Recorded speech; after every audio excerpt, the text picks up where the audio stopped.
사랑하는 우리 세움교회 성도 여러분, 오늘 함께 하나님의 말씀을 통해서 우리가 이 땅을 어떻게 살아가야 되는지 한번 살펴보도록 하겠습니다. 우리 야곱에 대해서 살필 텐데요, 같이 기도하고 시작하도록 하겠습니다.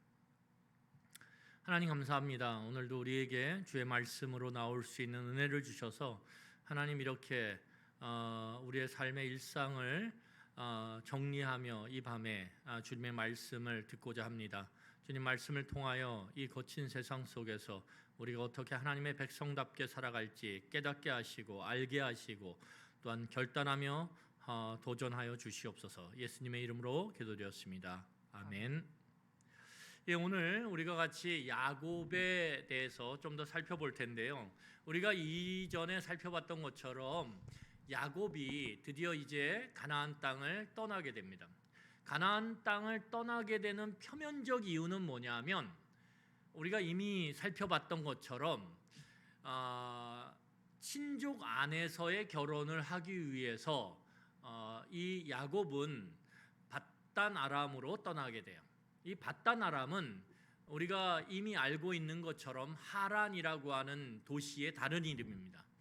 그래서 하란이라고 하는 이 티그리스 강과 유브라데스 강 상류에 있는 이 도시에 야곱의 친인척들이 살고 있었거든요. 그래서 이 리브가는 이삭에게 야곱의 아내 될 사람을 구하기 위해서 밧단 아람으로 이 야곱을 보내자고 제의를 해요. 그리고 이삭이 이 제의에 동의를 해서 이제 야곱은 밧단 아람으로 떠나게 됩니다. 그런데 이게 표면적 이유고, 우리가 아는 것처럼 그가 밧단 아람으로 떠날 수밖에 없었던 핵심적인 이유는 뭐냐면 야곱의 분노예요.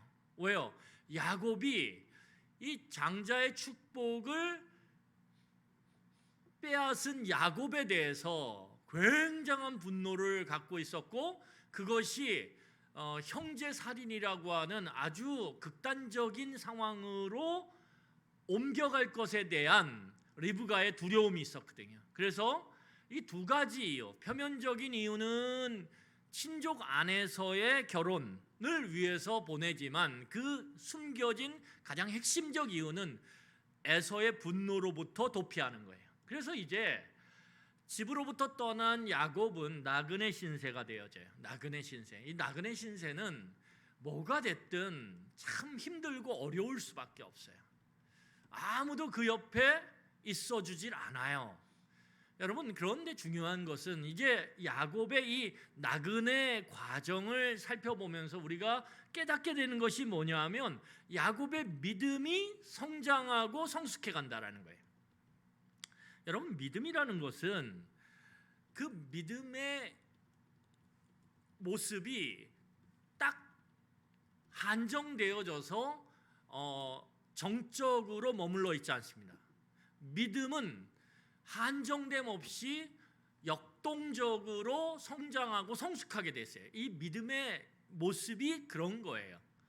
그래서 믿음을 이야기할 때 바울은 뭐라고 얘기하냐면 어린 믿음, 성숙한 믿음, 이렇게 믿음이 마치 사람이 태어나서 성장해 가는 모습처럼 믿음도 그렇게 태어나서 성장해 간다라고 표현해요.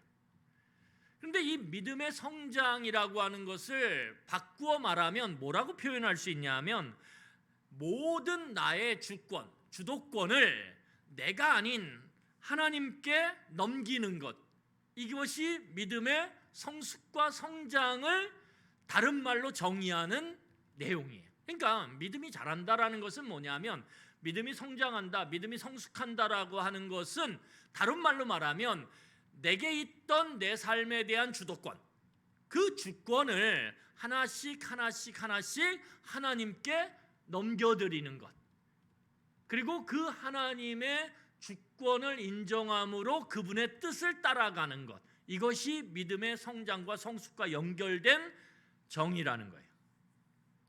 오늘 이 나그네의 삶을 통해서 야곱은 그 믿음이 성장하고 성숙하는 그러한 일련의 과정을 경험하게 돼요. 여러분, 이 야곱이 밧단 아람으로 그의 공간적인 어떤 이동은 되어지지만 놀랍게도 그 밧단 아람으로 가는 과정 속에서 그리고 그 밧단 아람에서 그의 주도권이 하나님께로 넘어가는 이 놀라운 변화가 일어나게 돼요. 그러니까 어떻게 말하면 공간적으로는 가나안 땅, 이 약속의 땅으로부터 멀어졌지만 왜냐하면 이 가나안 땅, 다시 말해서 이삭이 머물렀던 부엘세바라고 하는 가나안 땅의 남쪽 지역에 부엘세바가 있거든요. 이 부엘세바라고 하는 이 도시로부터 저 북쪽에 있는 티그리스 강과 유브라데스 강 상류에 있는 하란, 곧 밧단 아람이라고 하는 도시까지는 최소 460km. 그러니까 460km에 거의 서울에서 부산 거리쯤 되는 그 정도 되나요? 어쨌든 그 먼 거리를 홀로 걸어가야 돼요. 홀로.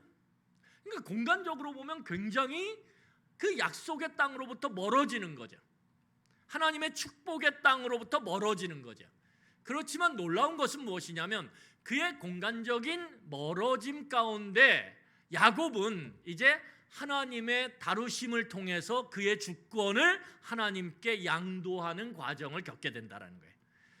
하나님께 주권을 양도해가는 믿음의 과정, 성숙의 과정, 믿음의 성장의 과정을 통해서 야곱은 놀랍게도 이 약속의 땅을 얻을 수 있는 사람으로 변화가 돼요. 그러니까 어떤 면에서는 밧단 아람으로 가는 길이 멀어지지만 실제적으로는 이 축복의 땅인 가나안 땅과 점점 가까워지죠. 이런 아주 역설적인 모습이 생기게 돼요. 그에 반해서 에서는 가나안 땅에 머물러요. 그의 부모와 함께. 그런데 이 에서가 동일하게 결혼의 문제를 갖고 이제 그가 나아가게 되는데 야곱처럼. 그런데 이 에서의 결혼의 이 과정은 오히려 에서를 공간적으로는 그 부모 곁에 머물지만 실제적으로는 나중에 이 약속의 땅, 축복의 땅을 떠나게 만드는 굉장히 중요한 그러한 요소가 된다라는 거예요. 자, 우리 여기까지 이해하셨나요? 자, 이제 우리 한번 말씀을 같이 좀 볼 텐데요. 어디를 보시냐면 우리 잠깐만요.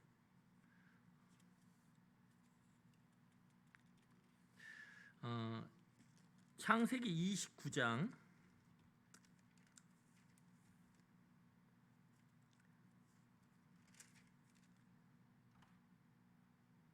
창세기 28장이네요. 창세기 28장 6절, 7절, 8절, 9절을 한번 같이 읽어보도록 하겠습니다. 창세기 28장 6절, 7절, 8절, 9절입니다. 에서가 본즉 이삭이 야곱에게 축복하고 그를 밧단 아람으로 보내어 거기서 아내를 맞이하게 하였고 또 그에게 축복하고 명하기를 너는 가나안 사람의 딸들 중에서 아내를 맞이하지 말라 하였고 또 야곱이 부모의 명을 따라 밧단 아람으로 갔으며 에서가 또 본즉 가나안 사람의 딸들이 그의 아버지 이삭을 기쁘게 하지 못하는지라 이에 에서가 이스마엘에게 가서 그 본처들 외에 아브라함의 아들 이스마엘의 딸이요 느바요의 누이인 마할랏을 아내로 맞이하였더라. 여기서 보는 것처럼 에서는 가나안 딸들이 부모님에게 마음에 들어하지 않는구나 이렇게 생각하고 어떻게 하냐면 더 남쪽으로 내려가서 이스마엘의 딸들을 아내로 맞이해요. 이스마엘의 딸을 아내로 맞이하는데 이것은 다시 말해서 이 에서가 결혼의 문제를 해결하는 과정을 통해서 가나안 땅을 나중에는 벗어나게 되죠. 그래서 이게 참 이 역설적인 관계가 참 특이한데요. 오늘 우리는 이 저자가 이 창세기의 저자가 야곱과 에서를 계속 비교해요. 결혼의 문제 이런 다양한 문제들을 비교하면서 어떻게 되냐면 과연 누가 이삭의 대를 이을 하나님의 약속의 자손이 될 것인가, 그 문제를 이제 야곱과 에서를 대조하는 과정을 통해서 점점 분명하게 부각을 시켜요. 근데 여기서 우리가 살펴보는 것처럼 어떻죠? 이 공간과 실제적인 이 축복의 땅에 머무는 이러한 시간 안에서의 흐름들을 보면 굉장히 역설적이죠. 이제 야곱은 어찌되었든 밧단아람으로 홀로 떠나요. 떠나는 길이 굉장히 힘들고 어렵죠. 그 힘들고 어려운 여정을 떠나는 가운데 그가 이제 어두운 밤을 맞이해서 한 장소에 머무르게 됩니다. 그게 바로 우리가 잘 알고 있는 루스라고 하는 땅이에요. 이 루스라고 하는 땅에 머물게 되는데 이 루스라고 하는 지명이 바뀌어요. 어떻게 바뀌냐면 베델로 바뀌죠. 베델의 뜻이 뭐냐면 하나님의 집이라고 하는 뜻이거든요. 하나님의 집. 하나님의 집은 누가 계실까요? 하나님이 머무시겠죠. 그래서 이 루스라고 하는 곳에서 이 야곱은 그 처량한 나그네 신세 가운데 아무도 그를 도와주고 돌봐주고 보호해줄 수 없는 그 상황 가운데 하나님을 만나고, 그러므로 인해서 이 루스라고 하는 지명은 베델이라고 하는 지명으로 변화가 됩니다. 그래서 이 베델은 하나님을 만나는 첫 번째로 만나는 야곱의 삶 가운데 굉장히 중요해요. 그리고 이 베델이 야곱에게 미치는 신앙적 의미가 아주 특이하다라는 거예요. 그럼 어떤 것이냐? 여러분 생각해 보세요. 이제 야곱을 그의 브엘세바 집에서 보호했던 사람이 누구냐 하면 물론 아버지 이삭이죠. 그렇지만 그 이삭보다도 더 친밀하게 보호했던 사람이 누구냐면 리브가예요. 리브가가 치마폭으로, 우리나라 말로 말하면 치마폭으로 야곱을 쫙 감싸고 야곱 하면서 어떻게 해요? 야곱을 아주 귀하게 그렇게 보호했다라는 거예요. 그런데 문제는 뭐냐면 이 밧단아람으로 떠나는 이 과정 속에서, 그가 나그네가 되는 과정 속에서 이 두텁고 견고하던 리브가라고 하는 어머니의 보호막이 자연스럽게 거두어져요. 여러분, 이 거두어지는 장소가 어디냐면 루스 베델이에요. 어머니가 거기까지 따라올 수가 없어요. 야곱을 그때까지 철두철미하게 그렇게 보호하면서 돌봤던 어머니의 치마폭이 싹 거두어지면서 홀로 된 그 베델에서의 야곱은 하나님을 만남을 통해 그의 진짜 보호자가 하나님임을 듣게 돼요. 이게 중요해요. 여러분,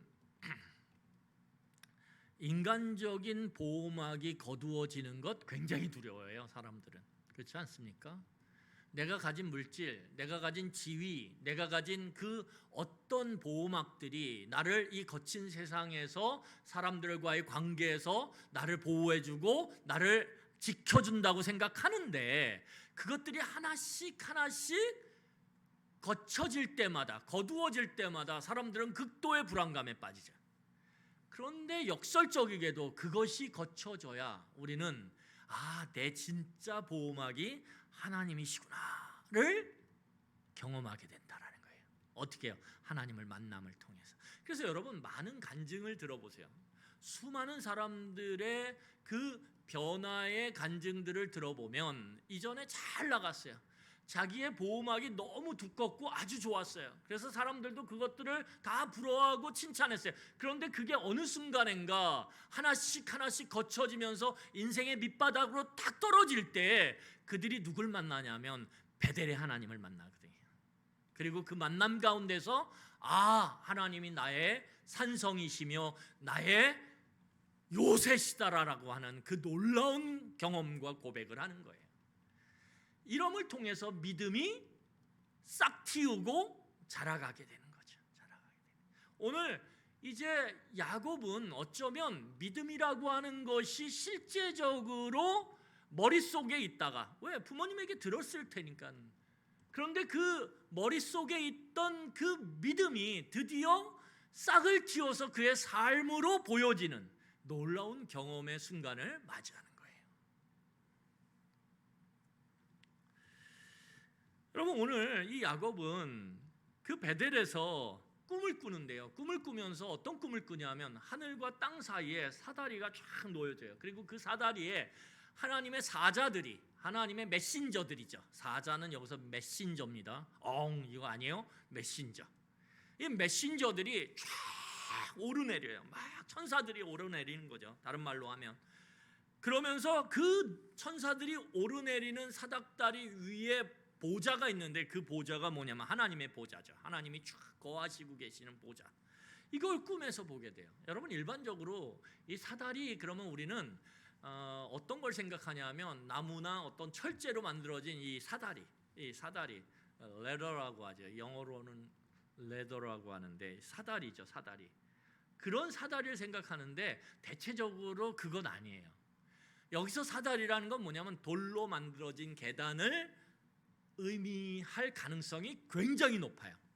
왜냐하면 고대 사회에서는 땅으로부터 하늘로 올라가서 하나님 신의 신전, 신이 계신 곳에 그 신전을 쫙 올라가는 그 계단들이 다 뭘로 이루어져 있냐면 돌로 이루어져 있거든요. 돌로. 그래서 아마 여기에서 표현된 것도 그 사다리라고 하는 것이 돌로 이루어진 계단을 이 하나님의 메신저들, 천사들이 계속 오르내리면서 그 야곱의 모습을 하늘의 천상에 보고하고 얘기하는 그런 모습으로 우리가 생각할 수 있어요. 근데 여기서 중요한 건 뭐냐면 그 신전으로 올라가는 이 돌계단, 이 돌계단의 의미는 무엇입니까? 하나님과 신과 땅에 있는, 하늘에 있는 신과 땅에 있는 인간이 연결되는 거예요. 연결되는 거. 연결된다라는 게 무엇이냐 하면 다른 말로 말하면 보호하심, 공급하심, 돌보심, 관심, 이런 것들을 의미하죠. 그러니까 이 고대 사회에서 높이 그 돌계단을 쫙 지어서 신으로 가까이 가려고 했던 그 애씀들이 왜 그랬냐면 그것이 연결될 때 그 연결을 통해서 뭐 어떻게 되는 거예요? 그 신의 돌보심과 보호하심과 공급하심과 그 관심과 사랑을 얻을 수 있다라고 여겼거든요. 그러니까 오늘 이 야곱의 꿈에 나오는 이 사닥다리는 하나님이 너에 대해서 관심을 갖고 있고 너를 돌보고 있고 너와 함께하고 너를 보호한다라고 하는 굉장히 중요한 의미를 담고 있어요. 여러분, 그래서 하나님이 어떻게 하시냐면 그 모든 돌보심과 보호하심과 관심과 사랑과 이런 것들을 하나님이 표현하세요. 이 맥락 가운데서 약속하시는 거죠. 하나님의 약속이 그래서 여기에 나오는 거예요. 그래서 사다리와 우리가 늘 생각할 건 뭐예요? 하나님의 약속이 연결돼야 돼요. 그리고 그 안의 내용은 뭐냐? 하나님이 너와 함께함으로 너를 보호하시고 너를 인도하신다. 너는 하늘과 어떻게 돼 있다? 연결돼 있다. 이 의미예요. 이해가 되시죠? 자, 그래서 우리 창세기 28장 13절로 15절을 함께 보도록 하겠습니다. 창세기 28장 13절부터 15절이에요. 이게 하나님의 약속. 내가 너와 연결돼 있어. 사닥다리로. 그리고 그 연결되어 있는 것이 어떤 의미인지 내가 얘기해 줄게. 그러면서 하나님의 그 약속의 말씀을 이 꿈속에서 야곱이에게 하나님이 말씀하세요. 자, 우리 13, 14, 15 우리 같이 읽겠습니다. 또 본즉 여호와께서 그 위에 서서 이르시되 나는 여호와니 너의 조부 아브라함의 하나님이요 이삭의 하나님이라. 내가 누워 있는 땅을 내가 너와 내 자손에게 주리니 내 자손이 땅의 티끌같이 되어 내가 서쪽과 동쪽과 북쪽과 남쪽으로 퍼져 나갈지며 땅의 모든 족속이 너와 내 자손으로 말미암아 복을 받으리라. 내가 너와 함께 있어 내가 어디로 가든지 너를 지키며 너를 이끌어 이 땅으로 돌아오게 할지라. 내가 내게 허락한 것을 다 이루기까지 너를 떠나지 아니하리라 하신지라. 여러분, 여기서 우리가 하나님의 약속을 잘 살펴봐야 돼요. 어떻게 살펴봐야 되냐면 여기를 잘 살펴보면 우리는 이미 이 베델에서 하나님께서 야곱을 만남을 통해서 약속하시는 이 약속 안에 우리는 익숙해요. 왜냐하면 너무 많이 봐왔거든요. 누구를 통해서? 이삭을 통해서. 누구를 통해서? 아브라함을 통해서. 지금 이 나그네 신세로 처량하게 고향 땅 브엘세바 가나안 땅을, 축복의 땅을 떠나서 바다나람이라고 하는 이 낯선 도시로 처량하게 가는 이 실패자, 어떤 면에서 실패자죠. 왜? 도피자니까. 이 야곱에게 하나님이 오늘 꿈속에 나타나셔서 내가 너와 연결돼 있어 이렇게 말씀하시면서 뭐라고 말씀하시냐면 아브라함과 이삭에게 줬던 그 축복의 내용을 너에게 그대로 줄 거야 이렇게 약속하시는 거예요. 여러분, 축복의 내용이 무엇입니까? 땅에 대한 축복이에요. 첫 번째 땅, 두 번째 후손. 땅과 후손을 준다라는 거예요. 그리고 그 땅과 후손, 땅에 누가 거하죠? 야곱의 후손이 거하겠죠. 그리고 그 땅에 야곱의 후손이 거할 때 하나님이 뭘 주신다라는 거예요? 축복을 주신다라는 거예요. 축복을, 풍성함을 더하신다라는 거예요. 이게 아브라함과 이삭과 또 야곱, 이 베델에서의 야곱에게 주는 약속의 일관성이 있어요. 근데 여기 중요한 게 무엇이냐면 우리가 이 창세기로부터 요한계시록까지 살펴볼 때 핵심적으로 동일한 하나의 굵은 선이 있어요. 이건 어느 때든 상관없어요. 무슨 말이냐면 하나님의 창세기부터 요한계시록까지 하나님이 의도하시고 목적하시는 핵심적 단어가 있어요. 그게 뭐냐면 하나님의 나라거든요. 나라. 제가 반복적으로 이야기하지만 하나님의 나라는 하나님의 통치, 하나님의 다스림으로 해석될 수 있어요. 그러면 하나님의 통치, 다스림이라고 할 때 그것은 무엇과 연결되냐 하면 축복과 연결돼요. 왜요?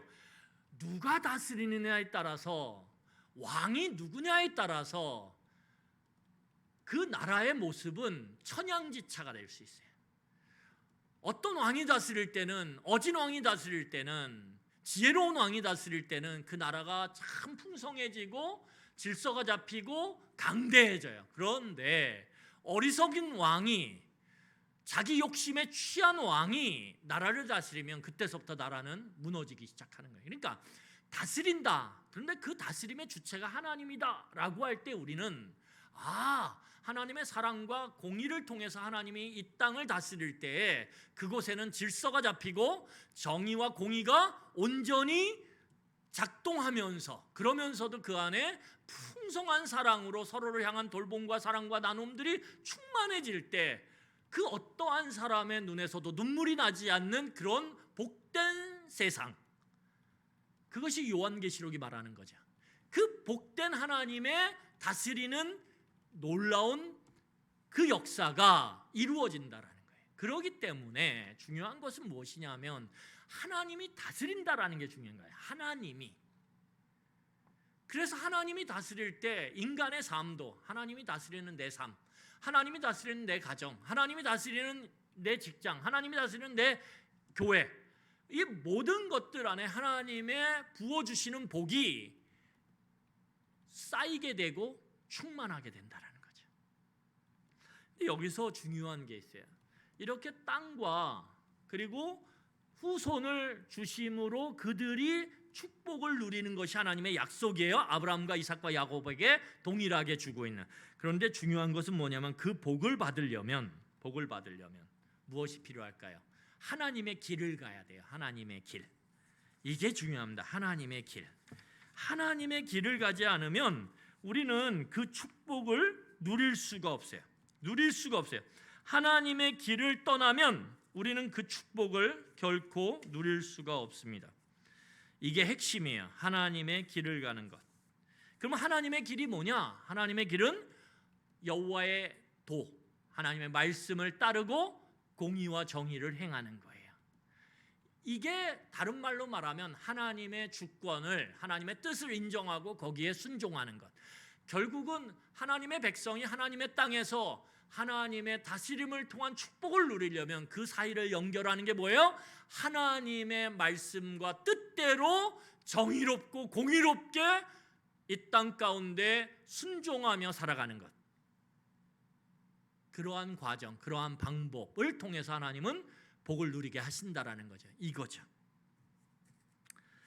이게 여기 포함된 내용이에요. 그런데 중요한 건 뭐냐면 거기 보시면 이것이 하나님에게 선택된 백성, 하나님에게 선택된 야곱, 이삭, 아브라함이 누리는 특권이죠.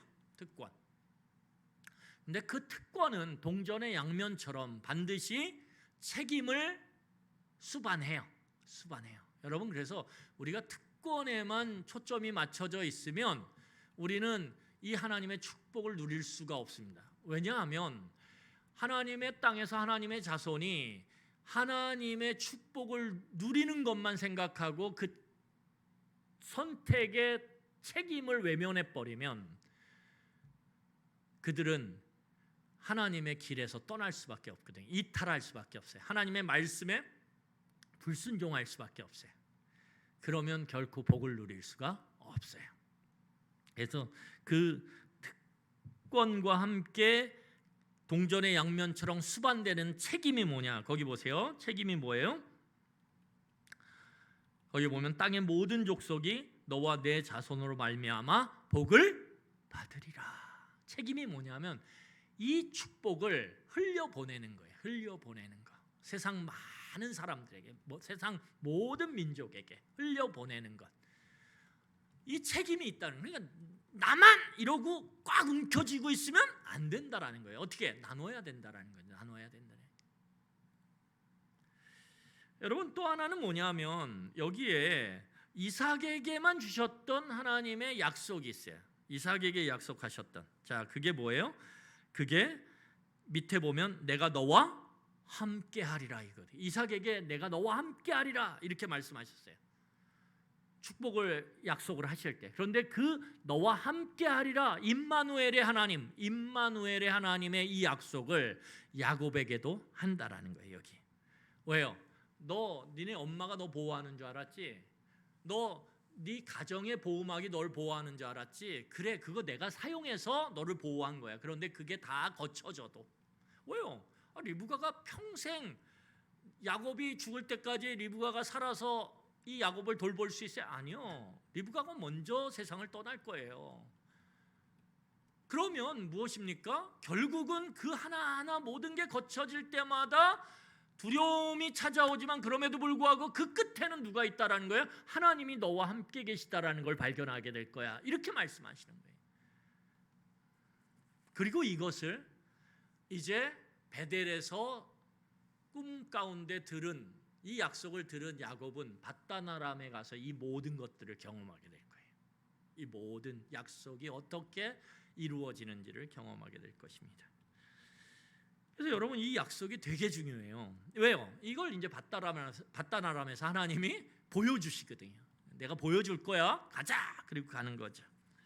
여러분, 그런데 여기서 아까 중요한 게 있어요. 선택. 너는 이제 약속의 자손으로 선택됐어. 에서가 아니라. 이렇게 됐어요.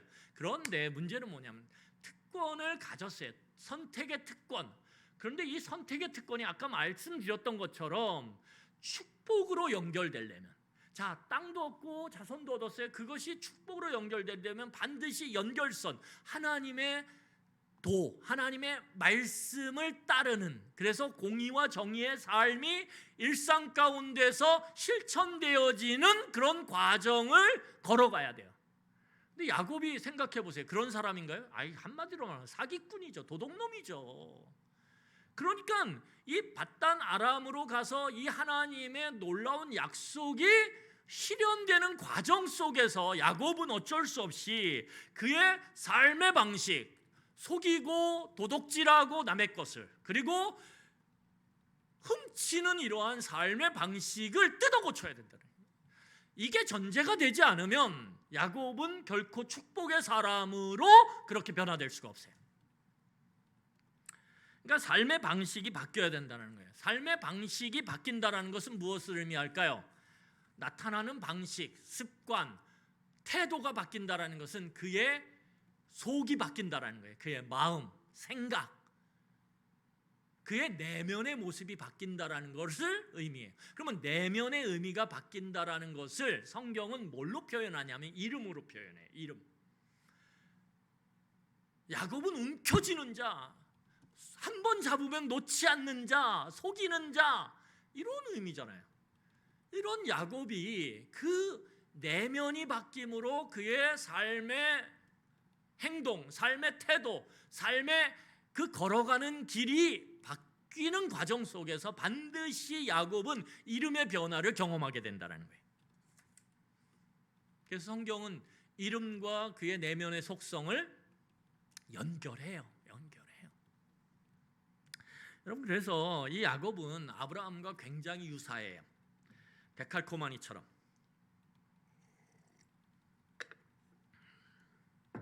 어떻게 유사하냐면, 자, 잘 생각해 보세요. 창세기 12장에 가면 우리가 잘 아는 것처럼 하나님께서 이 아브라함을 어떻게 하냐면 그의 본토 친척 아비집에서 떠나라 그래요. 그 떠나는 그 본토 친척 아비집이 어디냐면 갈대아 우르예요. 그래서 거기를 떠나라, 내가 지시할 땅으로 가라, 이거죠. 중요한 게. 근데 그때 아브라함의 이름이 뭐야? 아브라함이 아니라 아브람이에요. 아브람. 그냥 한 가정, 한 족속의 우두머리, 이런 정도의 뜻이죠. 나 이거예요. 나만 이거죠. 그런데 창세기 22장으로 가면 우리가 이미 살펴봤던 것처럼 하나님이 모리아산으로 가라고 하세요. 그 모리아산으로 가라고 하시면서 아브라함의 이름은 바뀌어 있어요. 어떻게? 아브라함. 뭐요? 모든 민족의 우두머리, 아비. 나로부터 어떻게 해요? 나와 너로, 우리로 확장되어지죠. 이게 놀라운 변화라는 거예요. 그것처럼 야곱이요. 자, 야곱이 창세기 28장 19절을 보세요. 창세기 28장 19절. 창세기 28장 19절을 한번 같이 읽도록 하겠습니다. 같이 읽겠습니다. 그곳 이름을 베델이라 하였더라. 이 성의 옛 이름은 루스더라. 예, 베델이라고 하나님이 너와 내가 만난 장소의 이름을 베델이라고 해, 이렇게 했는데 나중에 알고 보니까 원래 거기 지명이 있었어요. 루스라고 하는 지명.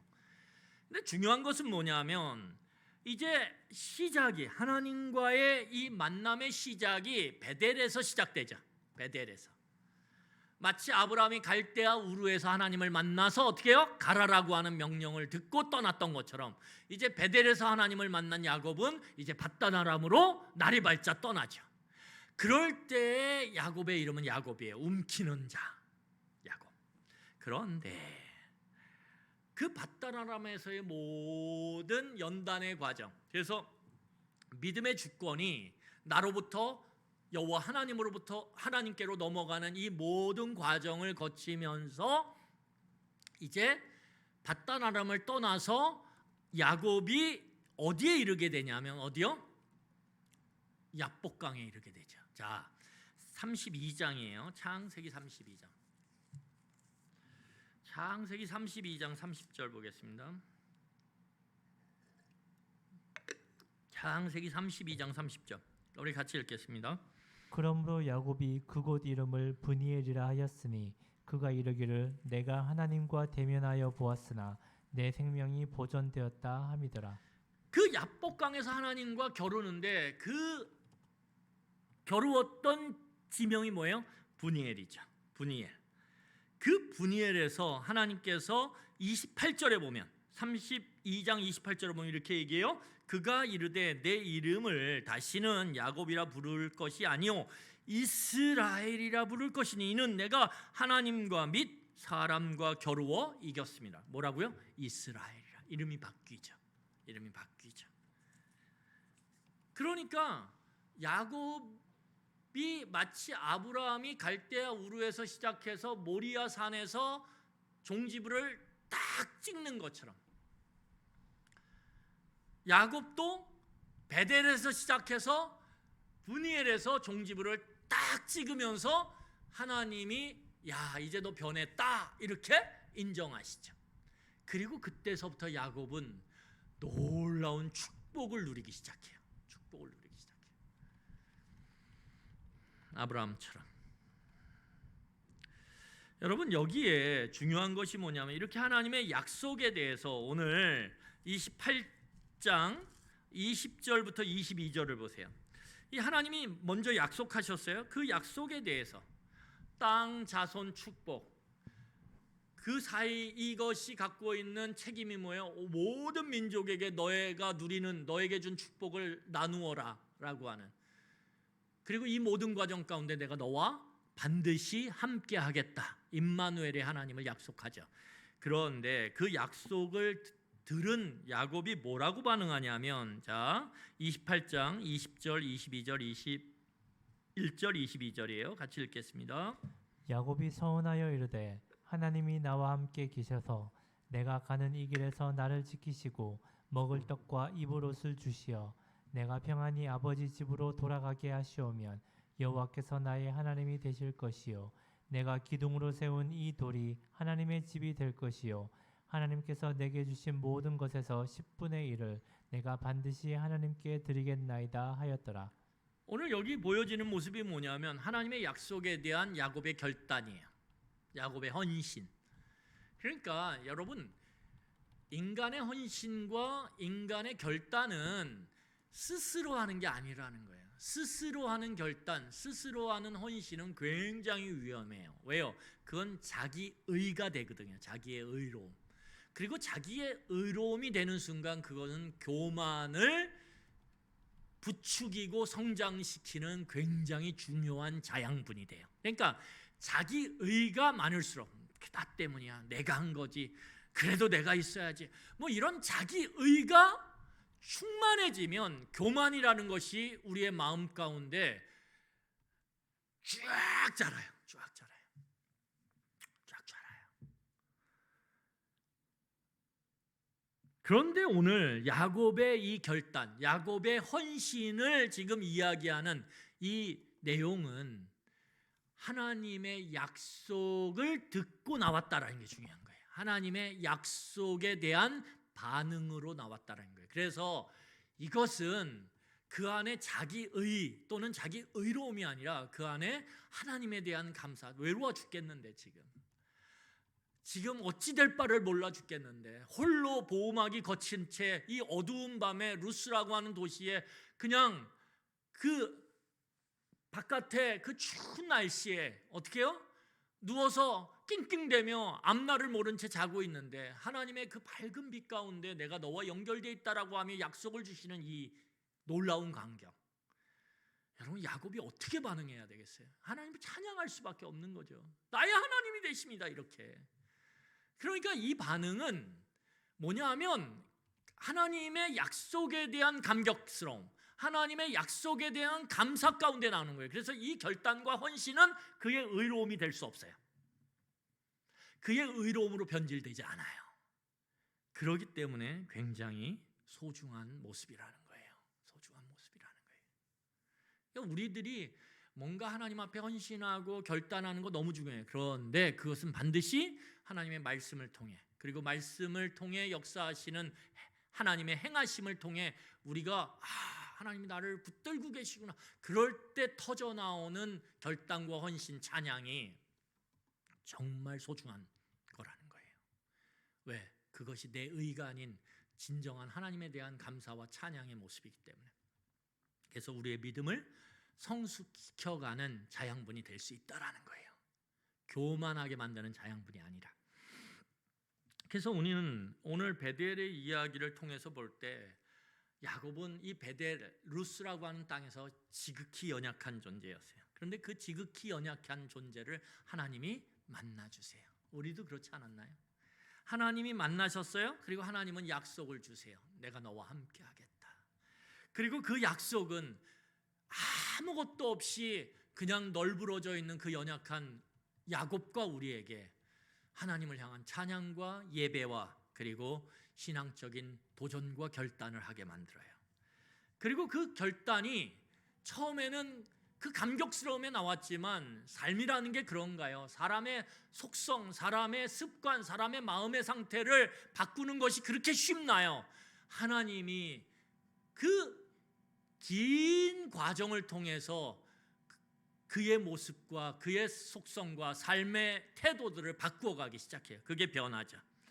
그리고 그 변화를 통해 하나님은 약속하셨던 것을 성취해요. 너와 함께하면 내가 너를 축복의 존재로 만들겠다라고 하는 하나님의 놀라운 약속이 성취되어져요. 그리고 그 성취됨을 통해서, 그리고 하나님께서 바꾸시고 변화시킨 그 내면의 모습과 외면의 모습을 통해서 그는 주변에 복을 실어 나르는 나눔의 축복의 통로가 되는 거죠. 그럴 때 하나님은 그를 통해서, 그리고 그 공동체를 통해서 하나님의 새 창조의 역사를 이루어 가시는 거예요. 하나님의 새로운 창조의 역사. 여러분, 이게 하나님의 일하시는 이 방향이에요. 방향.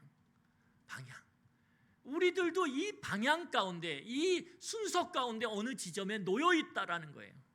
오늘 야곱은 이제 그러한 과정 가운데 이제 실려서 하나님의 새 창조를 이루는 존재로 변화돼 가게 돼요. 그게 이제 밧단 아람으로 떠나서 그곳에서, 그리고 돌아오는 과정 속에서 야곱이 이제 겪게 되는 이야기예요. 자, 그러면 밧단 아람으로 이제 가서 거기에 머물게 된 야곱의 삶이 어떤 모습으로 바뀌어가는지 우리 한번 29장서부터 살펴볼 텐데요. 여러분, 이 밧단 아람의 시간은 야곱에게 있어서 굉장히 중요한 시간이에요. 제가 아까 말씀드렸던 것처럼 그 밧단 아람의 시간이 창세기 29장, 30장 두 장에 걸쳐서 나와 있습니다. 그런데 이 창세기 29장과 30장을 읽어보면 그 안에는 하나님의 뜻이 이루어지는 것, 하나님의 그 놀라운 하나님의 공의와 정의의 속성들이 드러나는 거 별로 안 보여요. 거의 안 보입니다. 그 29장과 30장이라고 하는 밧단 아람의 시간 속에는 지극히 치열한 경쟁만이 난무해요. 아주 경쟁의 이야기. 그러니까 창세기 29장 30장을 생각하실 때, 야, 인간의 치열한 그 욕망이 분출돼서 경쟁하는 모습이 거기에 그냥 적나라하게 드러났다라고 생각하시면 돼요.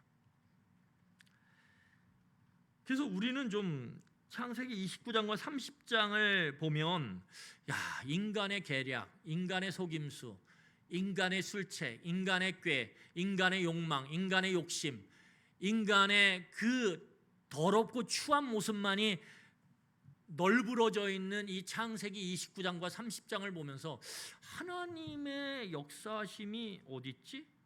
하나님의 방법으로 하나님께서 사람을 변화시켜가는 모습이 어디에 나와 있지? 우린 잘 찾을 수가 없어요. 그래서 참 이게 창세기 29장과 30장은 우리에게 질문을 많이 갖게 하는 장이에요. 그럼 우리 이제 한번 그 내용을 살펴보면서 하나님께서 어떻게 야곱을 바꾸어 가시는지 한번 인간의 그 계략과 음모가 난무하는 창세기 29장과 30장 속에서 한번 좀 살펴봤으면 좋겠습니다. 여러분, 야곱이 이제 밧단 아람에 도착했어요. 그리고 그 밧단 아람에서 그의 외삼촌인 라반을 만나게 됩니다. 처음에 라반이 이 야곱이 왜 여기까지 오게 됐는지에 대한 내용을 다 들어요. 또 야곱은 또 다 얘기해요. 그래서 다 듣고 이제 아주 융숭하게 대접을 해요. 그 대접을 받으면서 야곱이 한 달 정도 라반의 집에 머뭅니다. 그럴 때 라반이 야곱에게 제의를 해요. 어떤 제의를 하냐면, 너 이제 우리 집에서 일을 하면서 지내면 좋겠는데 그 일을 할 때 보수가 있어야 되지 않겠냐. 그래서 보수를 책정하는 제안을 해요. 쉽게 말하면 이제 갑을 관계가 이제 계약서를 쓰는 거죠. 그냥 무보수로 일할 수는 없으니까, 또 라반 입장에서도 아무리 조카지만 무보수로 일하게 만들 수는 없잖아요. 그러니까 계약서를 쓰자 이렇게 해서 이제 임금을 정하는데, 그 임금을 정할 때 이미 야곱의 마음 가운데 들어온 여인이 있었어요. 그게 누구냐면 라반의 둘째 딸인 라헬이에요. 너무 너무너무 이 야곱의 마음에 쏙 든 거예요. 그래서 야곱이 뭐라고 얘기하냐면 내가 무봇으로 7년간 열심히 일하겠다고. 그러니까 7년 동안 일한 값으로 당신의 둘째 딸 라헬을 달라고. 제가 라헬이 너무 좋다고. 이렇게 제안을 해요. 여러분, 그러면 7년이라고 하는 동안에 일하는 이 일의 임금을 안 받는 거잖아요. 그러면 이게 뭐냐? 이게 뭐냐면 결혼지참금이라는 거예요. 이 당시에는 결혼지참금제가 있었어요. 고대 사회에는. 그래서 딸을 특정한 남자에게 결혼을 시킬 때 어떻게 하냐면 그 남자로부터 돈을 받았어요. 일정한 돈을. 이게 결혼지참금이에요. 왜냐하면 이걸 왜 받냐면 딸이 결혼을 했는데 어떤 예기치 못한 일을 만나서 남편이 일찍 죽을 수 있잖아요. 그러면 과부가 되는 거예요. 그럼 과부가 되면 혼자 살 수가 없단 말이에요. 고대 사회에는. 뭐 복지가 어디 있겠어요. 고대 사회는. 고대 사회의 복지는 뭐냐면 부모예요. 그래서 부모로에게로 다시 돌아와요. 또는 그가 이혼을 당해요. 일방적인 이유로. 그러면 살 수가 없잖아요. 그럼 다시 부모에게로 돌아와요. 부모가 복지라니까요. 고대 사회는. 그래서 부모의 품으로 돌아왔을 때 부모가 잘 챙겨놨던 결혼할 때 지참금을 이 혼자 된 과부나 이혼당한 딸에게 주는 거예요. 그럼 딸이 그걸 갖고 살아가는 거죠. 그래서 이 결혼지참금이라고 하는 것을 부모가 받아서 원래 잘 보관해야 돼요. 잘 보관해야 돼요. 근데 어쨌든 야곱은 결혼지참금으로 7년 세월 동안 일하는 보수를 결혼지참금으로 주고 이제 일을 하게 되는 거예요. 그런데 중요한 건 무엇입니까? 우리가 알듯이 7년을 약속하고 일했어요. 그래서 신부를 달라고 했어요. 그런데 라반이 야곱을 속여요. 그래서 누구를 신방으로 들여보내냐 하면 첫째 딸 레아를 들여보내요. 야곱이 속은 거죠. 원래 야곱이 잘 속이는 자인데 라반은 야곱의 머리 위에 있는 거죠. 이 속이는 데 능수능란한 야곱을 속여버렸어요. 그래서 야곱이 라반에게 거칠게 항의합니다. 그 거칠게 항의하는 야곱에게 라반이 한 말이 있어요. 자, 우리 창세기 29장 25절 26절이에요. 창세기 29장 25절 26절. 우리 25절 26절 같이 읽겠습니다. 야곱이 아침에 보니 레아라 라반에게 이르되 외삼촌이 어찌하여 내게 이같이 행하셨나이까? 내가 라헬을 위하여 외삼촌을 섬기지 아니하였나이까? 외삼촌이 나를 속이심은 어찌 됨이니까? 라반이 이르되 언니보다 아우를 먼저 주는 것은 우리 지방에서 하지 아니하는 바이라. 여러분 여기 보세요. 25절에서 야곱이 거칠게 항의하죠. 나한테 이렇게 하면 어떻게 해요? 날 속이면 어떻게 해요? 내가 7년 동안 죽으라고 일했는데 원래 약속은 라헬이잖아요. 둘째 딸. 그런데 레아를 주시면 어떻게 해요? 이렇게 말할 때 라반이 아주 중요한 말을 해요. 라반이 뭐라고 얘기하냐면 이렇게 얘기합니다. 26절 다시 보세요. 라반이 이르되 언니보다 아우를 먼저 주는 것은 우리 지방에서는 이거는 있을 수 없는 일이야 이렇게 말하는 거예요. 근데 여기서 언니보다 아우 이렇게 우리가 쉽게 이해할 수 있는 아주 일상적인 용어로 썼지만 번역했지만 원래 이 원문의 단어는 법정 단어예요. 법정 단어. 법적인 단어. 법적인 단어가 뭐냐?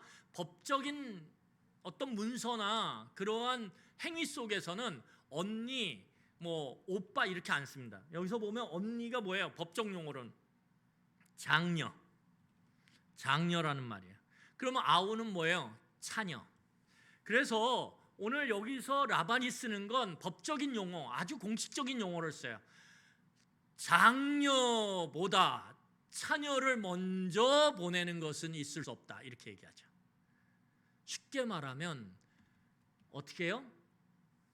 끄집어 내리고 차녀가 장녀 위로 올라갈 수 없다라는 거예요. 그런데 이 얘기를 탁 듣는 순간 장녀는 뭘로 바뀌었을까요? 야곱의 머릿속에서 장남, 누구에서? 그러면 차녀는 누구로 바뀌었을까요? 차남, 누구요? 자기, 야곱. 이 라반은 야곱의 모든 사연을 다 듣고 나서 그것들을 7년 동안 잘 기억하고 있다가 이 야곱의 항의에 한 방을 탁 쏴요. 어떻게 해요? 야, 너는 세상에서 있을 수 없는 일을 저지른 아주 나쁜 놈 중에 나쁜 놈에 이렇게 얘기하고 있는 거죠. 왜요? 야곱은 장남이 차지할 축복을 자기가 장남을 끄집어내리고 차남 자기가 차지했거든요. 여기서는 라반이 뭐래요? 그런 일은 있을 수 없어요. 인간된 도리로 어떻게 그렇게 하냐 이렇게 얘기하는 거죠. 그러니까 할 말이 없는 거예요. 할 말이 야곱에게 있어서. 야곱의 감추고 싶은 치부거든요. 그걸 라반이 아주 교묘하게 이 상황 속에서 싹 드러내요. 라반이 굉장히 아주 영리한 사람이에요. 아주 영리한 사람. 그래서 야곱이 어떻게 합니까? 이 사랑하지 않는 여인 레아 때문에 어떻게 하냐면 라헬을 얻기 위해 7년을 더 일해요. 그런데 중요한 것은 여기서 놓치지 말아야 될 게 무엇이냐면 이 속이는 데 능한 야곱이 오히려 속임을 당해요, 라반에게. 그리고 그 과정 속에서 하나님은 야곱을 다듬어 가세요. 이게 놀라운 것입니다. 여러분, 속고 속이는 이 경쟁의 관계 속에서 하나님은 열심히 일하고 계세요. 하나님의 놀라운 점이에요. 이 창세기 이 29장과 30장을 보면서 우리가 입이 떡 벌어지는 게 뭐냐면 그 야곱은 야곱의 그 내면의 속성을 거침없이 바다라면서도 발현해요. 아주 발휘해요. 그리고 거기에 맞짱을 떠서 어때요? 라반도 자기 안에 있는 온갖 인간의 계략과 음모를 총동원해서 맞짱을 떠서 경쟁해요. 그런데 하나님은 그 밑에서 열심히 하나님의 약속의 신실하심을 통해서 어떻게 해요? 약속을 지키기 위해서 그 경쟁, 그 음모의 그 놀라운 경쟁의 그 가운데 한가운데 그 밑에서 야곱을 변화시켜 가고 계세요. 이게 하나님이세요. 이게 하나님의 놀라운 사랑이세요. 이게 하나님의 놀라운 긍휼이세요. 이것이 하나님에게 있는 그 긍휼과 사랑이고 여기에 소망이세요. 여러분, 우리가 아무리 말씀을 듣고 아무리 뭔가 해보려고 결단하고 헌신하고 그래 베델의 하나님, 내가 하나님을 만났어. 말씀을 통해서 하나님을 만났어. 하나님 제가 이렇게 할게요. 말씀을 통해서 약속을 받고 하나님 제가 이렇게 하나님 앞에 헌신할게요. 결단할게요. 해보세요. 어때요? 얼마 못 가요. 우리 안에 있는 내면의 속성이 그대로 삶의 모습으로 양태로 드러나요. 근데 놀라운 건 무엇이냐면 하나님이 한번 약속하신 그분은 그러한 우리들의 그 변화되지 않는 모습 가운데서도 여전히 그러한 우리들의 꾀, 우리들의 그 거짓됨, 우리들의 그 욕망의 분출, 그것을 통해 치열하게 경쟁하고 싸우고 다투는 가운데서도 우리를 변화시켜 가지고 계시다라는 거예요. 열심히 돌리시고 변화시켜 가지고 좀만 기다려 이렇게. 이게 하나님의 은혜고 이게 하나님의 사랑이고 이게 하나님의 긍휼이고 이게 하나님의 신실하심이라는 거예요.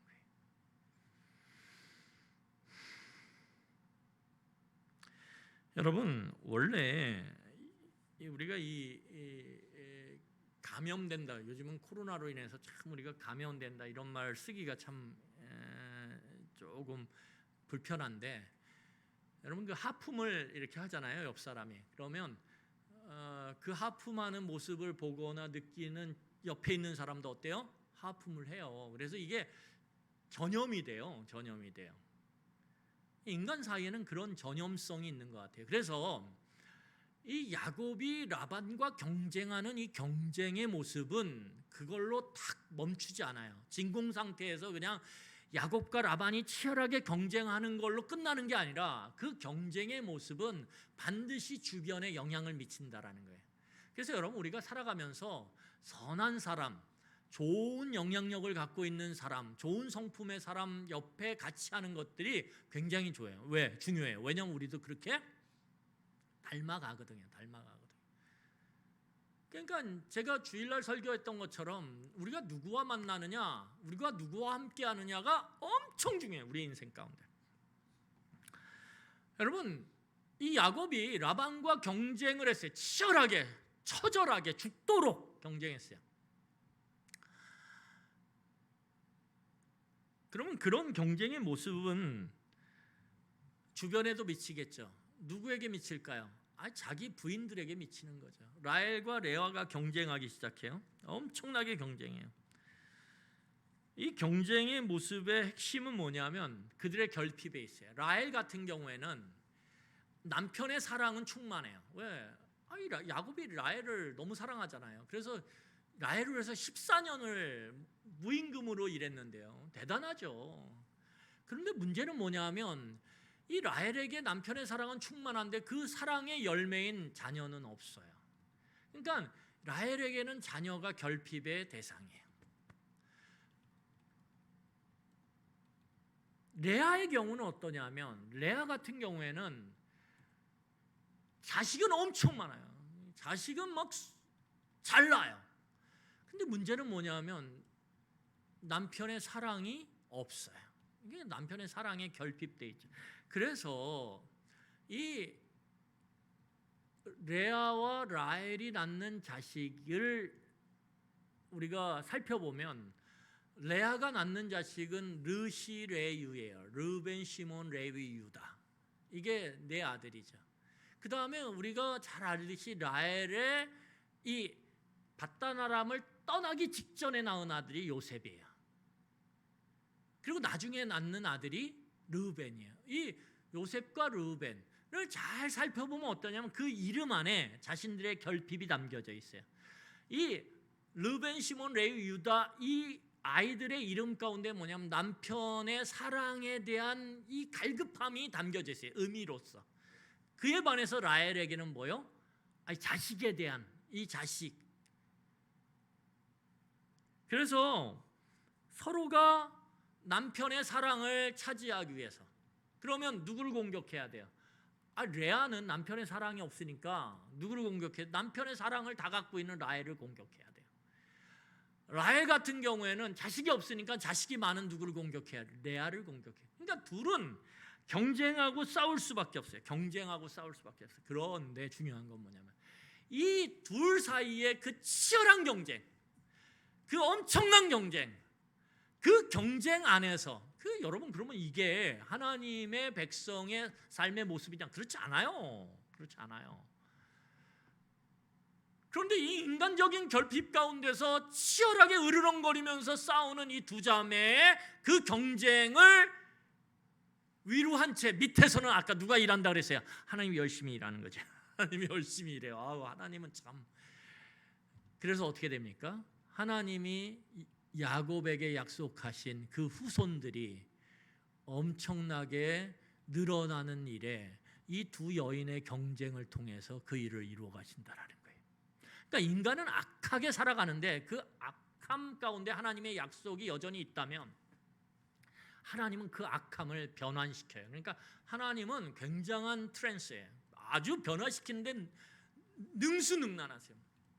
그 악한 경쟁의 그 모습을 변화시키셔서 어떻게 그 안에서 열심히 야곱에게 약속했던 베델에서 약속했던 그 후손들을 하나님은 늘려가시는 거죠. 생육하고 번성하도록. 이게 하나님의 방법이에요. 하나님의 신실하심이에요. 놀랍지 않습니까? 안 들려요. 놀랍지 않습니까? 놀랍죠. 놀랍죠. 놀랍죠. 근데 중요한 것은 무엇이냐면 여러분 죄를 지어요. 그런데 죄를 지음에도 불구하고 악을 저질러요. 악을 저질러요. 우리는. 그런데 하나님의 약속이 있는 하나님의 약속이 담겨진 놓여진 하나님의 백성은 하나님이 포기하지 않아요. 그러면 어떻게 하냐? 하나님이 그들의 악과 죄를 어떻게 해요? 변환시켜서 하나님의 약속과 계획을 이루어 가시는 수단과 도구로 그렇게 삼으세요. 그렇지만 중요한 것은 무엇이냐면 그들이 지은 악은 악이고 죄는 죄예요. 그래서 그 악과 죄로 인해서 생기는 결과는 고스란히 그 세대와 다음 세대가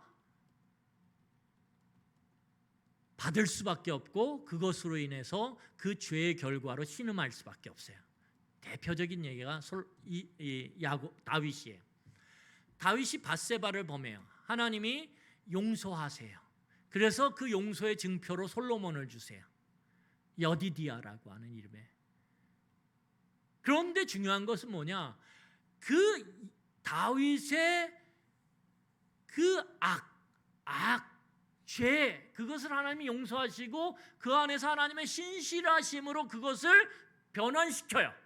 하지만 그 죄와 악의 결과를 다윗은 인생의 후반기에 고스란히 경험하게 된다라는 거예요.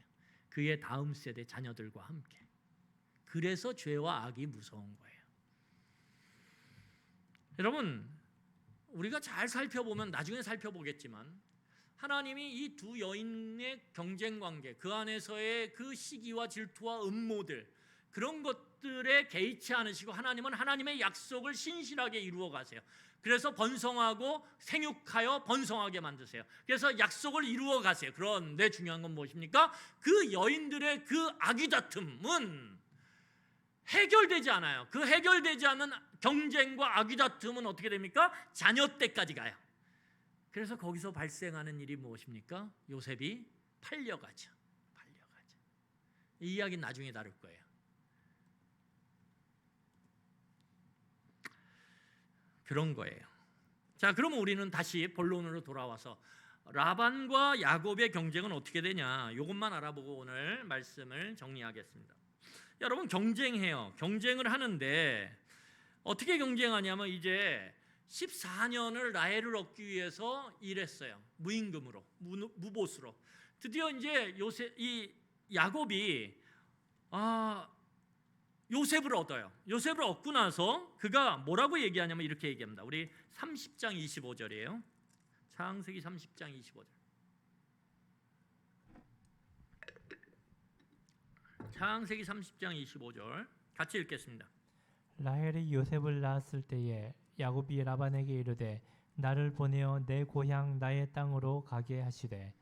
여러분, 요셉을 이제 낳아요. 라헬이 드디어 그렇게 소원하던 그 결핍의 대상 자녀를 낳아요. 사랑하는 남편 야곱을 통해서.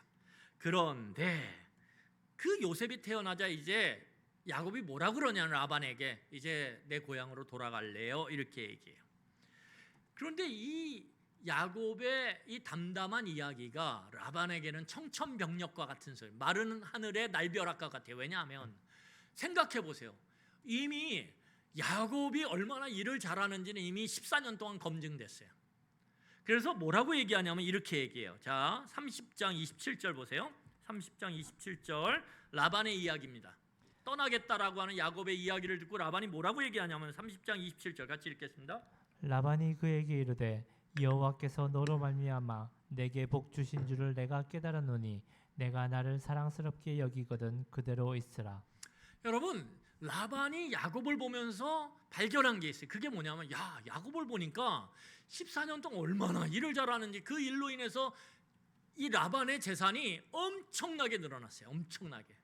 그런데 거기다가 어떻게 됩니까? 자녀들이 막 순풍순풍 태어나는 거예요. 걔네들이 자라가지고 어떻게 되냐면 청소년기부터 일하기 시작하는데 아버지처럼 일을 잘해요. 그러니까 이 노동력이요, 라반의 집안의 노동력이 이 14년 동안 엄청나게 늘어나요. 엄청나게 늘어나요. 그리고 재산도 늘어나요. 그 모든 모습을 바라보면서 라반이 결론 지은 게 있어요. 야곱은 여호와 하나님이 돌보시는 자구나. 야곱은 하나님이 붙들고 있는 자구나. 저놈하고 내가 같이 있어야 그 하나님의 복을 누리겠구나. 그리고서 어떻게 합니까? 이 야곱을 끝까지 붙잡아 두려고 그래요. 그런데 떠난다니까 이게 마른 하늘의 날벼락이죠. 그래서 어떻게 됩니까? 붙잡아 두려고 이제 무보수로 일하지 않고 품삯을 정해서 일하자고 제의를 해요. 그때 야곱이 뭐라고 얘기하냐면 이제 하얀 것, 양과 염소의 하얀 것은 다 라반의 소유, 외삼촌 라반, 장인 라반의 소유가 될 거고 점이 있고 아롱지고 얼룩진 것들은 다 야곱게 된다라는 그 조건을 다 걸어요. 이렇게 걸고 나서 어떻게 하냐면 혹여라도 라반은 그 점 있고 얼룩지고 아롱진 그 염소와 양이 태어날까봐 자기 양떼와 염소떼 중에서 시작하기 전에 이미 그런 점 있고 아롱지고 얼룩진 그 양과 염소는 다 거두어내서 자기 아들들에게 맡겨요. 그래서 멀리 거리를 둬서 그것들을 돌보도록 해요. 그리고 나서 하얀 것, 라반의 것이 될 수 있는 그 하얀 것만 야곱에게 맡겨요. 그리고 나서 이제 게임은 시작돼요. 어떤 게임? 경쟁의 한판 승부죠. 왜? 야곱이 졌거든요. 이미 한판. 라반한테 14년 그 한 방에 날아갔거든요.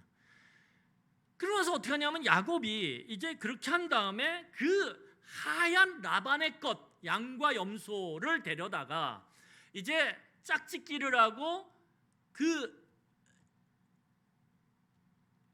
새끼를 베는 그 순간에 물을 마시는 곳에 그 양떼와 염소가 물을 마실 거 아니에요. 그것에 뭘 놔두냐면 살구나무, 버드나무, 신풍나무 이런 그 나무의 껍질을 벗겨요. 푸른 껍질을 벗기고 하얀 흰 무늬를 내요. 그리고 그것을 그들이 짝짓고 물 먹고 새끼를 베는 그 장소에다가 딱 놓습니다. 그걸 보도록.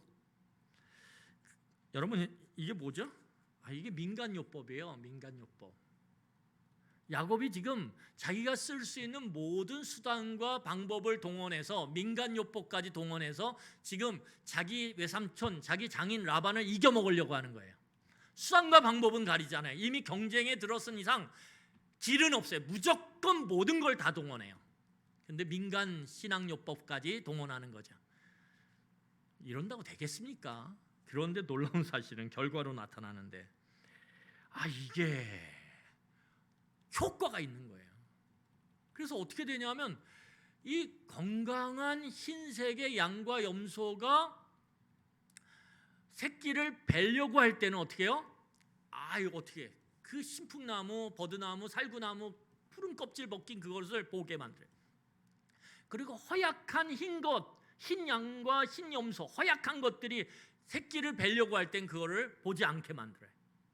그러니까 어떤 결과가 생기냐면 튼튼한 흰 양과 흰 염소가 그 신풍나무, 버드나무, 살구나무의 푸른 가지 껍질이 벗겨진 그것을 보고 임신을 한 상태에서 어떻게 돼요? 아예 아롱지고 점 있고 튼튼한 얼룩이 있는 튼튼한 양과 염소를 낳아요. 그런데 그걸 보여주지 않은 허약한 흰 양과 염소는 어떻게 되냐면 새끼를 베는데 허약하고 흰 아주 보잘것없고 흰 양과 염소를 낳는 거예요. 그러니까 점점 어떻게 되냐면 야곱의 재산이 늘어나요. 그리고 라반의 재산이 형격히 위축이 돼요.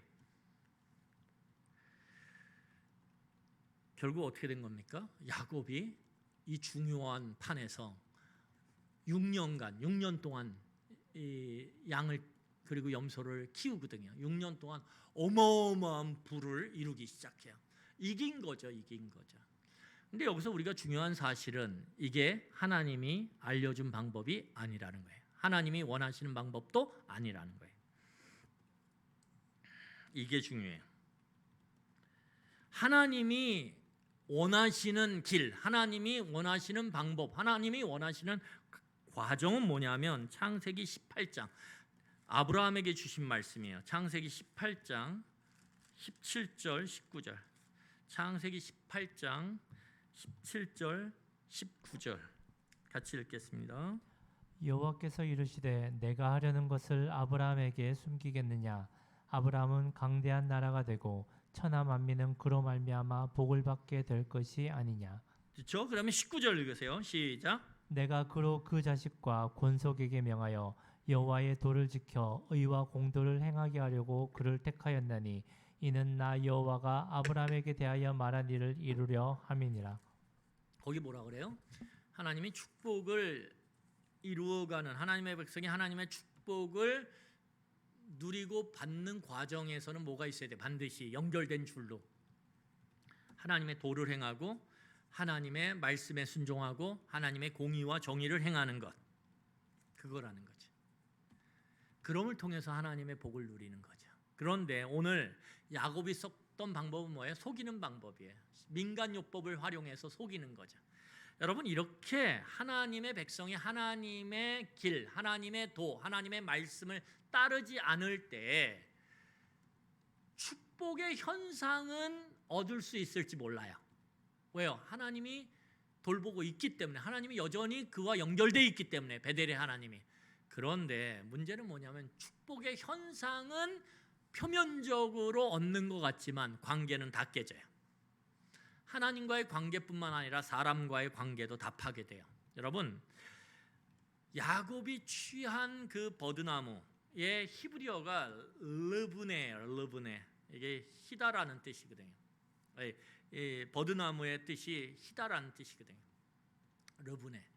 그런데 라반의 이름의 뜻이 뭐냐면 희다라는 뜻이에요.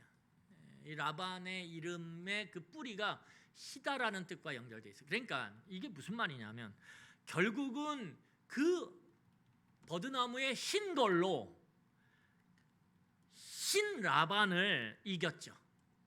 그렇죠?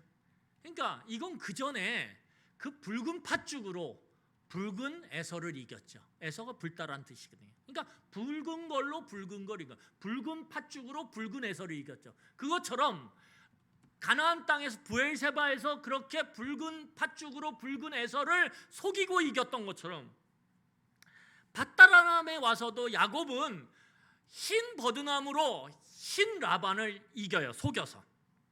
변한 게 없어요. 변한 게.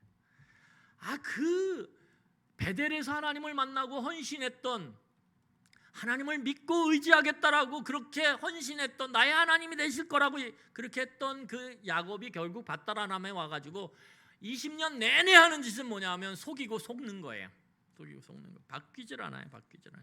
여러분, 그러면 라반도 그냥 가만히 야곱의 그 재산이 늘어나고 자기의 재산이 볼품없이 축소되는 걸 그냥 보고만 있었느냐? 절대 그럴 사람이 아니죠. 여러분, 이 라반이 어떻게 하는지 보세요. 자, 창세기 31장 7절이에요.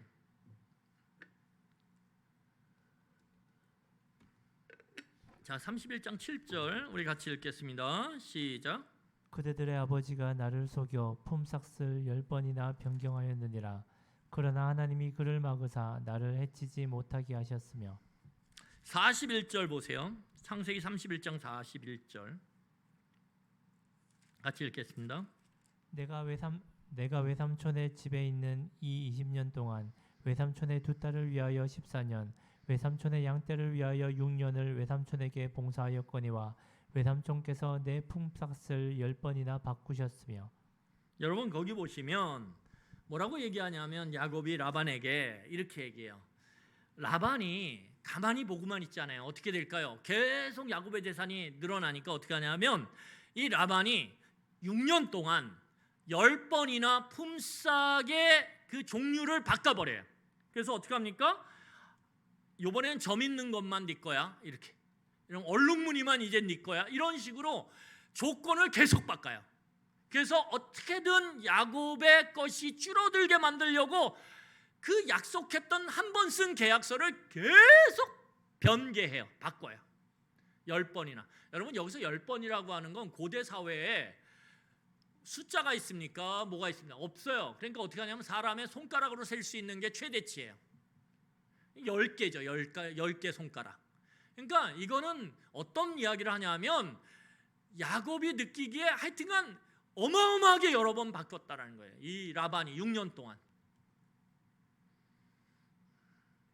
그러니까 한마디로 말하면 말씀 정리하겠습니다.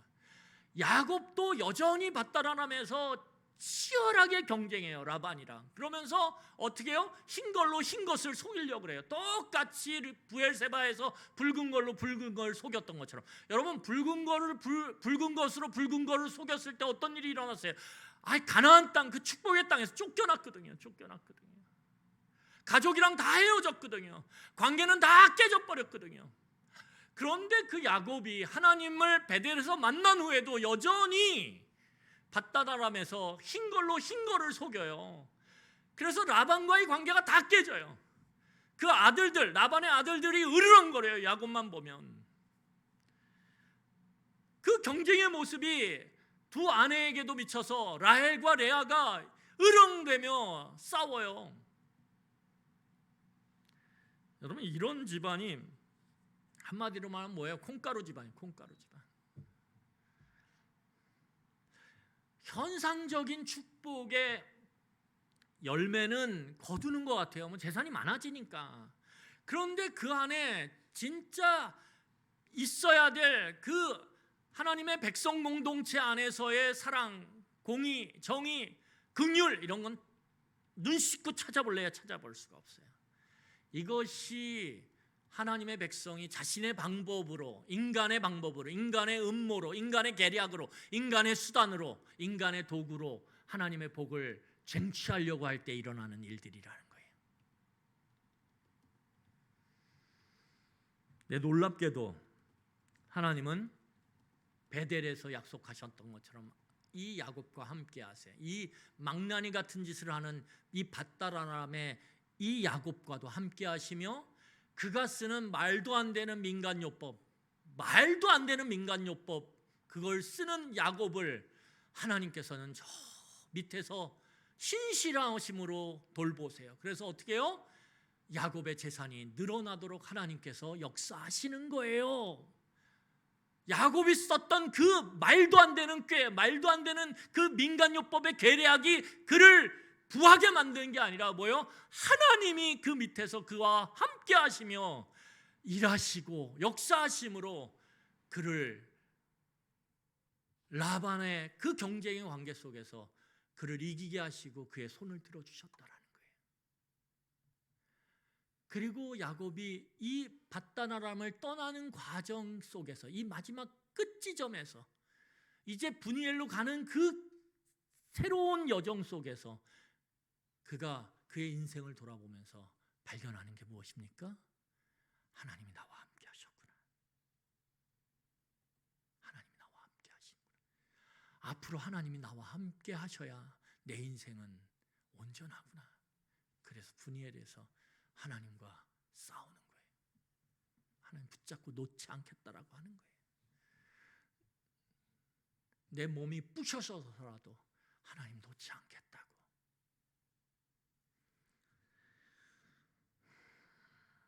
하나님은 참 놀라운 분이세요. 놀라운 분이세요. 우리 같으면 잔소리 몇 번 계속하고 왜 안 바뀌냐고 안 바뀌냐고 그럴 텐데 하나님은 20년을 참아내세요. 20년을. 그리고 그 20년 동안 약속했던 것을 잊지 않으시고 그 엉망진창의 그 망나니 같은 삶을 살아가는 야곱의 인생 가운데 하나님은 한결같이 그와 함께 하시며 그를 조금씩 하나님의 도의 길로, 하나님의 공의와 정의의 길로 그를 변화시켜 가세요. 그래서 진짜 하나님의 복을 누릴 뿐만 아니라 그것을 온 땅에 나누는 사람으로 그렇게 세워가세요. 그래서 하나님은 이제 그 야곱을 통해 새 창조를 이루어 가시는 거예요. 이게 우리 하나님이세요.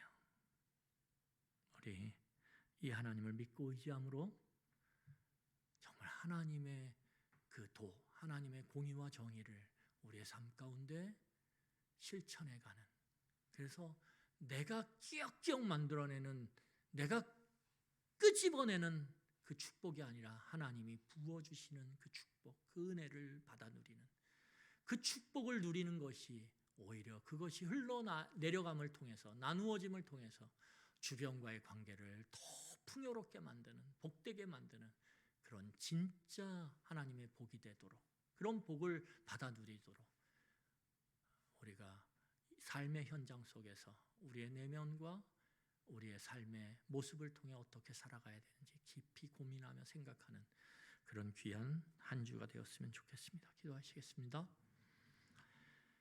사랑과 은혜가 많으신 하나님 감사합니다. 오늘도 주님 앞에 우리가 기도합니다. 하나님, 하나님의 은혜입니다. 주님, 우리가 야곱의 삶을 살펴보며 우리가 어떻게 살아가야 되는지 깊이 살피고 돌아볼 수 있게 은혜를 더하여 주시옵소서. 예수님의 이름으로 기도드렸습니다. 아멘. 자, 우리 다음 주에 또 만나도록 하겠습니다. 사랑합니다.